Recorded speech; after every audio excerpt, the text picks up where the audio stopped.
Here we go. Brilliant. Okay. Well, thank you to those of you who are here. This Wednesday webinar is going to be on a very kind of fundamental process, which is 4 processes to get in place now to get CQC ready. The reason why I focus particularly on processes is as we've been doing this training, what's kind of been coming through as we do the training with services is services have started to think through what they can do from a top-down approach to make this easier for everyone. And so I wanted to kind of run through what some of those processes are so that you can kind of go to your own services and start to think through what do we need to do, what can we start to put in place now, what processes can we develop and agree as a team. It's not something that I can say what your process should be. It's going to be something you're going to need to develop for yourself for the specifics of your service. So we're looking at those processes and how we can get those in place, how we can get those ready so that as the new framework begins to land, everyone kind of knows what their role is, everyone kind of knows where they're going, and hopefully it's a smoother transition. I don't think it's going to be a perfectly smooth transition for everyone. It's a big shift, but hopefully getting some of these processes thought through and having those discussions will enable those processes and that whole process to be smoother. Just a recap. I'm sure most of you will have seen various people posting about this and emails and so on and so forth, and LinkedIn and so on and so forth. We have the stage rollout date. So on the 14th of November, on the 21st of November, we have the first kind of mini rollout with 14 services in the South. And then from the 5th of December, the South will come under the new framework. So what is that? A month and 4 days away at this present time. Alongside that, providers across the Bedfordshire, Luton and Milton Keynes ICS areas will also come under the regional rollout on the 5th of December. A question that's been raised is, what is the South? Which areas are the South? There was an email, literally, I think 10:15 this morning was sent out from CQC. I'm just going to read directly from it. I'm sorry I haven't been able to put it in the PowerPoint. I'm literally reading it directly from my phone as I do this. This is directly from James Bullion of CQC and was sent out to hopefully the whole of their mailing list. The South region includes services registered in these counties: Berkshire, Buckinghamshire, Cornwall, Devon, Dorset, Gloucestershire, Hampshire, Kent, Oxfordshire, Somerset, Surrey, Sussex, and Wiltshire. If you go on my LinkedIn, I did a post about it literally about 12 minutes ago on LinkedIn, which again has the text there. If you check your emails, you should have an email from James Bullion of CQC kind of rolling that out. Now, we've also got these other dates which were released. I don't know whether they were released with permission or not, but the wonderful Jane Townsend of the Home Care Association released a post last week following discussions they'd had with CQC that stated the dates for the rollouts in other areas. At present, and again, these things could change depending on the experience of the South rollout, but at present, London and East will come under the framework on the 9th of January. So basically got a week after the Christmas holidays to get things in order. The North and the Midlands will both be rolled out from the 6th of February. Now, those dates could change depending on how the South rollout goes, but it shows, number one, that they're still aiming for that end of March 2024 rollout. And in fact, in many ways, it's a little bit earlier because everyone was kind of thinking it would be the end of March, but actually it's got the beginning of February for the North and Midlands. So again, it shows that they're serious. There've been services that even as late as kind of August, September, said, oh, they're going to scrap it, oh, they're going to pull it. That's never been something CQC have even hinted at. I think it's what a lot of services maybe wish or feel, but it is coming, it is happening, and these are the dates for the rollout. So have a think through. If you're a service that has multiple if you're an organization with multiple services, you need to get an Excel sheet out and need to start putting some dates next to them, and then you need to go back from there to start putting some of these processes in place so that by certainly the 9th of Jan, the 6th of Feb for those areas, that processes and stuff is in place, because this is when the framework will land in those areas. Again, just a reminder, as CQC themselves have said, it's not like on the 7th of February you're suddenly going to get a knock and there's going to be huge amounts of new work to do and inspectors and assessors sending you hundreds of emails. It's not going to be an overnight snap. But what they are saying is that the framework is going to be in place. This is going to be the CQC way of working in these areas from these dates. They've also been very clear with the South move in the 5th of December, they are still taking a risk-based approach. Now, that's something they wanted to move away from, and they will move away from as it rolls out. But at this point, they are still using what they call a risk-informed schedule. That's the official terminology, not risk-based approach, a risk-informed schedule. I mean, to put it simply, RI inadequates, areas where there have been sudden or specific whistleblowing and regulation breaches, that's going to be kind of where they're starting with. They're still having that risk-informed schedule, although in time, they want to move away from that. Right, let's get on to the main 4 processes. So these are just 4 processes that we've noticed through our training that services really need to kind of get their heads around and get ready. And what we do is we outline the issue and then we give some examples of how to prepare, and hopefully you will find it useful. So number 1, I know it sounds really basic, but understanding the framework, number 1, and communicating it clearly to staff. And I think we have to recognize there is that split between senior leadership, management, quality, ops, and then frontline care staff. And so that first process is making sure, first of all, the senior leadership, management teams, ops teams understand the framework, and secondly, that it can be communicated to staff. I'm not creating that split between the 2 groups because of any kind of sense of any group being more important than the other. I simply feel that it's really important for senior management, leadership, ops, those groups to have a strong understanding so that they can effectively communicate and lead from the top to frontline care staff. So this is the first question. Do service leaders know the framework? Do your leadership, SMT, middle management team, quality teams, do they know what the quality statements are? I'm not talking about rote memory. Do they know where to find them? Do they understand them? Do they know what the evidence categories are? Have they looked at which evidence categories go with which quality statements? Do they understand the scoring approaches, the ratings limiters, the thresholds, the aggregated scoring approach that helps you go from evidence category to quality statement to key question to final service rating? We'll talk a little bit about it slightly later in this presentation. Do you understand about what the online portal is and what that means now in terms of the move away from kind of, occasional inspections to kind of ongoing data collection and evidence? And then you've got that first piece of, do our leadership team, management, ops teams, quality teams understand that? And then the second part of that is, are they in a place to confidently put over this information to service managers, to frontline care staff? Now, I know it's easy to go, well, no, that's CQC's job. We've been paying them money. They haven't been communicating clearly enough in your view, perhaps, in the webinars and so on. So no, we're not prepared, and that's CQC's fault. And I do fully sympathise and understand that perspective and view, and I'm not dissing that whatsoever. What I would gently say is if you go on the cqc.org.uk/assessment website, there is a lot of stuff, and credit where credit is due, it is laid out pretty well. So I think, whilst I'm not calling it excuses or anything like that, I think we need to get to a place where we need to at least be well versed in what is out there. We have the quality statements have been out for over a year. The quality statements haven't changed since April. Evidence categories haven't changed since this time last year. The only thing that's been tweaked is we've recently found out which evidence categories go with which quality statements. The scoring approach first appeared, I believe, back in February or March of this year.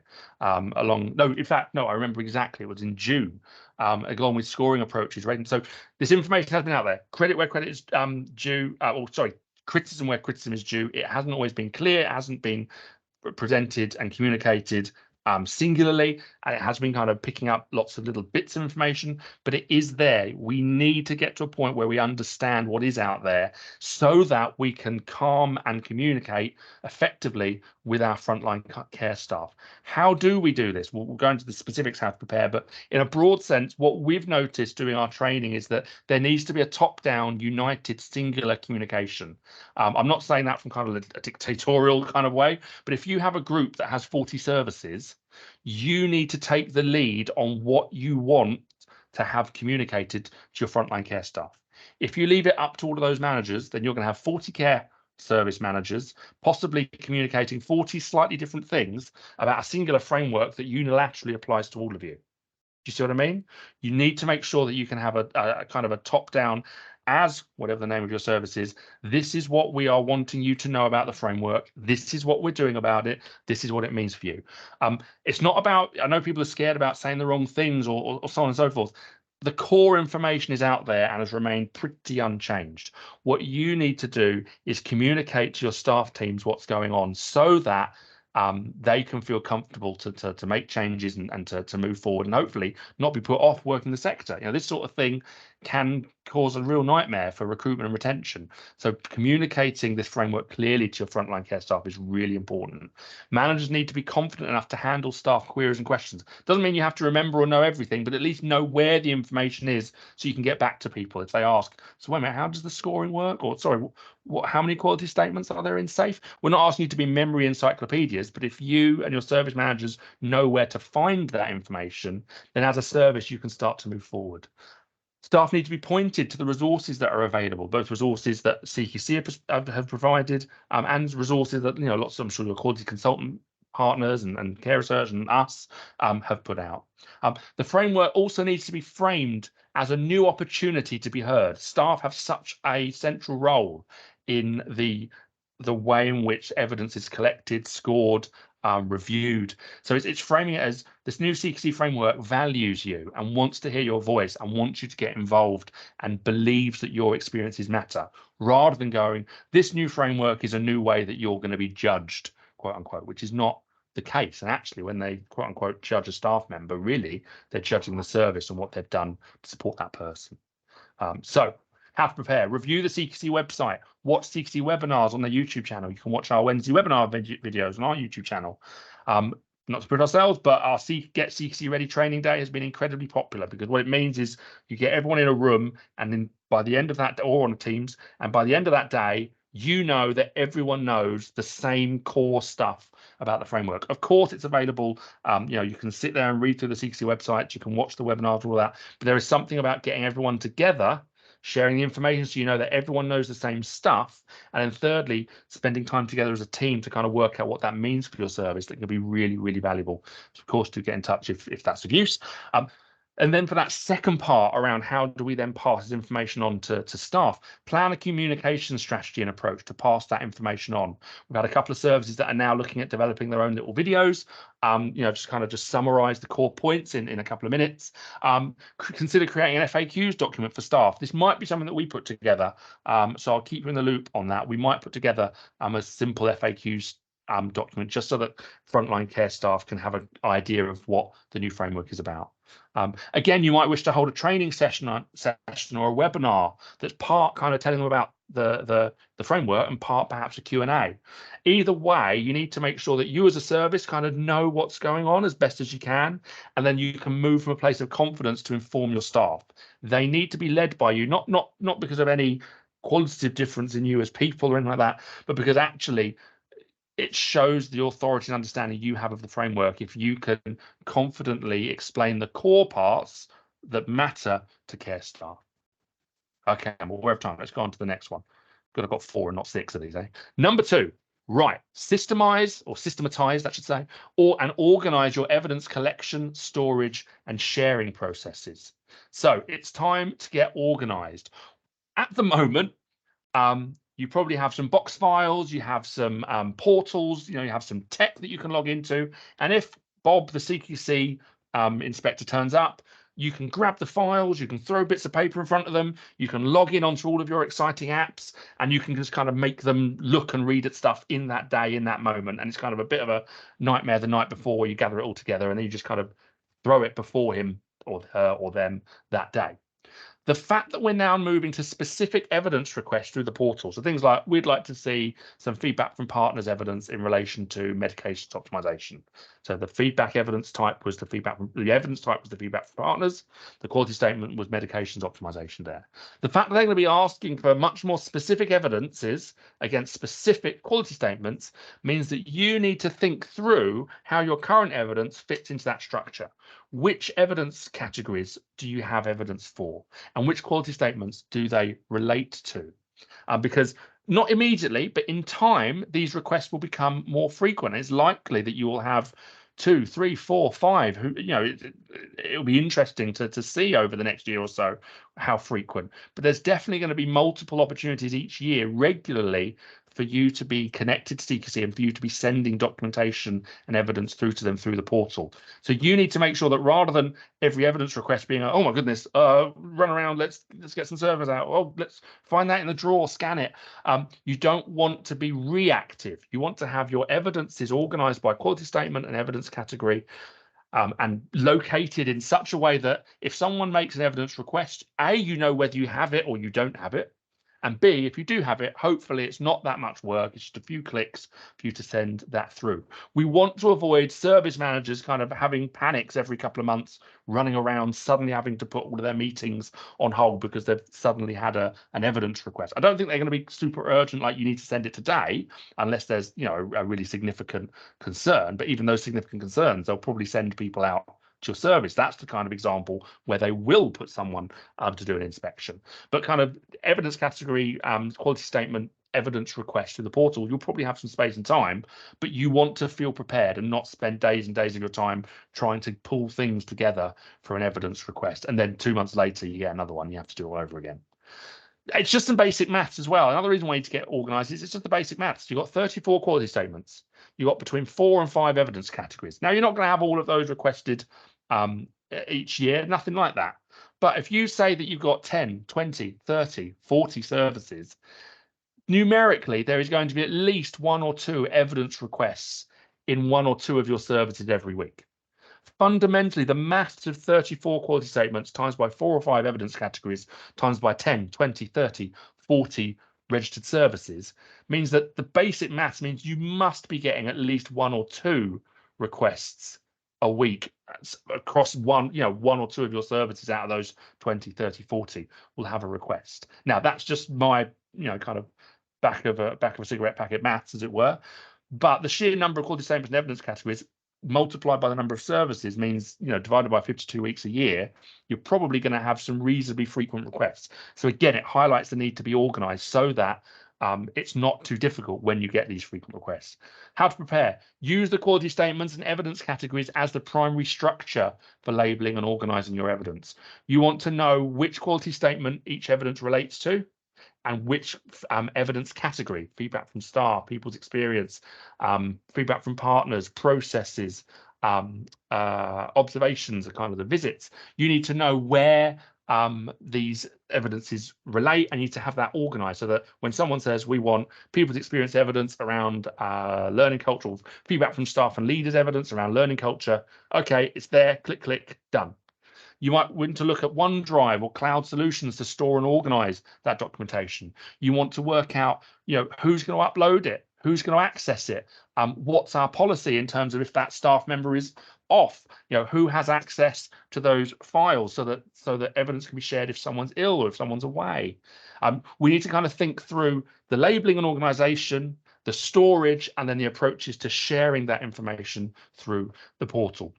It's not for me in this webinar to tell you specifically what to do. All of your services are very, very different, but I'm sure you can see that there's some thinking that needs to be done around how do we organize the evidences that we've got, how do we store them, and how do we have processes in place so that we can share them. So, for example, some services want to have a top-down policy that mean that they know that managers can make their own decisions about sharing information to the portal, and quality teams, ops teams, management, SMT don't have to be constantly harangued to kind of approve. Other services want to have guides, but they still wish for one of their quality team, for example, to be copied in and to review something before it's submitted to the portal. That's the sort of stuff that we need to you need to decide and make decisions about. How are we going to manage the organization and sharing of this information to the portal? Number 3, using the 1 to 4 rating system. One of the big shifts in the new framework, and I've got some videos on the YouTube channel, and obviously we cover it in our training day, is this focus on scoring. So evidences will be scored. At the moment, you just get your key question score: safe, effective, caring, responsive, well led, and that then leads to your final score for the service. There's a big old report that kind of lots of paragraphs about why they gave you that rating. It's changing massively by looking at each evidence category getting a score between 1 and 4, 1 point being inadequate, 4 being outstanding. Those scores then aggregating to create scores for the quality statements. Those scores then aggregating to create scores for the key questions, safe, effective, caring, responsive, well-led. And then those scores then aggregating to create your final service rating. Don't have time during this webinar to go into the details of it. I believe there's a video on our YouTube channel about it. And obviously we do cover it in a lot of detail when we do our training. One of the things that we need to think through then is we need to start using that same language. If the CQC are going to start scoring evidences, then we need to start using that same scoring approach in the way that we audit and review the evidences that we have collected. So speak to your care quality audit partners. If you've got care quality auditors and consultants, ask them about how they are moving towards these new approaches with the scoring approaches and scoring framework. See what their knowledge is on that. Ask them to use those approaches moving forward where possible. If you don't know what on earth I'm talking about and I sound like I'm speaking a different language, get on the cqc.org.uk/assessment website and spend some time understanding the aggregated scoring approaches. We also have a video, I believe I said, on the YouTube channel. And if you want to get your whole team kind of in one session, give us a call. We can do training sessions on it too. And then you might wish to think about how can we add a score option to any of our review documents or audit documents? Because fundamentally, number one, if you can start scoring things, then you get an idea on which areas are doing well and which areas are perhaps going to lead to issues with your ratings. But also when it comes to speaking with CQC themselves, you are now conversing in the same language. So you can say, oh, well, actually, our independent auditors rated us as a 3 in this area. Or actually, the feedback from our residents, they gave us a 4 or 3, 3.2 in total. They gave us a 3 in this area. What that means is that as CQC start to use this scoring approach to score your evidences, you can come at it with the scores that you yourselves, your auditors, those that are involved in the processes have given. So now you're talking at the same language. So if someone says, oh, we believe that evidence is a 3, you say, okay, well, you say that our residents, overall, the scoring from our residents showed that they rated us, almost a 4 in this. It's being able to speak the same language. Again, we'll be, we've got some stuff out there on scoring. So if this is all kind of totally over your head, do get in touch. We can talk more about that, and I can signpost some other resources. Also go to the cqc.org.uk/assessment. And finally, it wouldn't be a care research presentation without something about feedback. Review your feedback approaches. I know I must be annoying because I raise it all the time, but it is such a central part of the new framework. Getting good feedback processes is central to having good evidence. Most services have exclusively collected processes evidence for years, and their feedback is kind of like, oh, we'll put that on LinkedIn, or we'll put that little nice comment on carehome.co.uk. Feedback is now central to the way that you are going to get scored. 3/4 of your evidence body, if you are a home care organisation, is now feedback, and 3/5 of your potential evidence is feedback if you are a residential home. Why do I say that? You've got the 5 categories: people's experiences, feedback from staff and leaders, feedback from partners. So those are your feedback categories. And then if you're home care, you've also got processes. If you're residential, you've got processes, and you've got observations. So services need to have really clear and effective feedback strategies that are, again, universal. If you've got 10, 20, 30, 40 services, you do not want to leave 3/4 or 3/5 of your evidence bank up in the ether and just kind of, well, let's see what each service comes up with. You need to have approaches that you understand, that you agree, that are universal, so that your services, you can confidently sit back knowing that services are collecting feedback in the right way, in an effective way, and managing that process of collecting evidence. As I said, 3/4 to 3/5 of your evidence bank is going to be feedback related under the new framework. And again, we've got more videos on our YouTube channel that kind of goes into greater detail. So things to do: review opportunities where feedback can be collected. Is feedback collected digitally? If so, where does it go? If not, are there ways that perhaps your supervisions, now that the individual doing the supervision has an iPad and they write down the feedback that's given from the staff and leaders? If you're doing surveys, what are the response rates like? Who is in charge of this process? And are they willing to potentially do it more regularly and for it to become a little bit more of their role?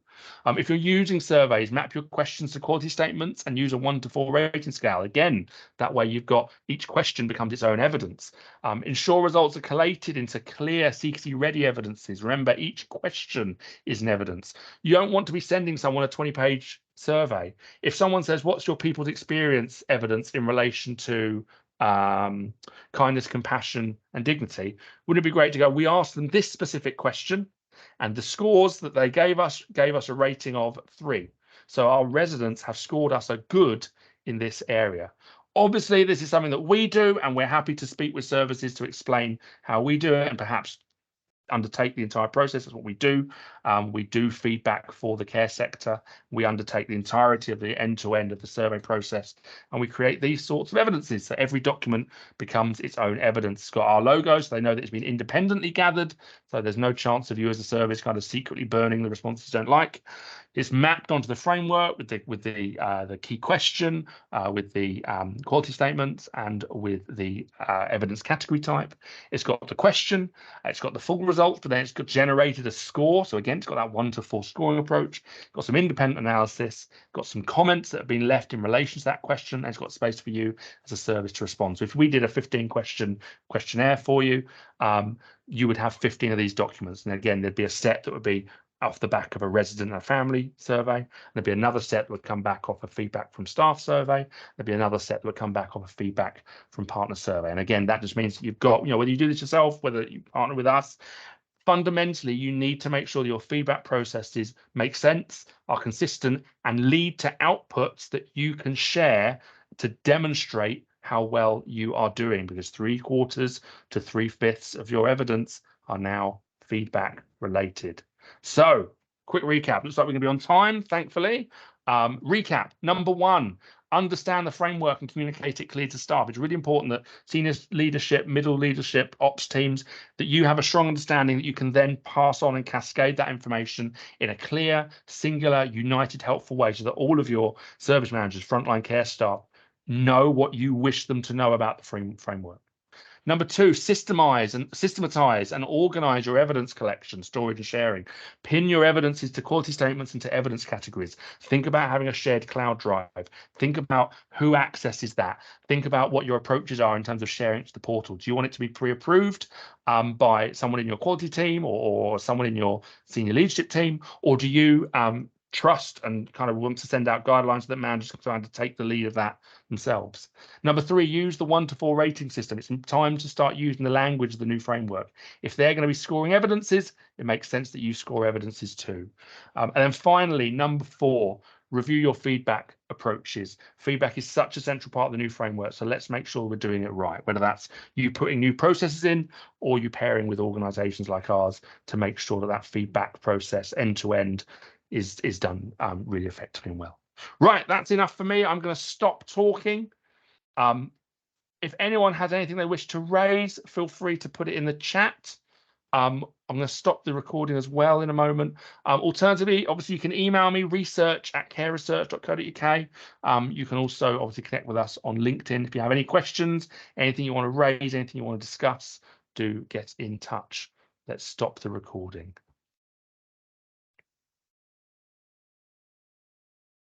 Perfect. There we go. And that will be up on the YouTube channel later.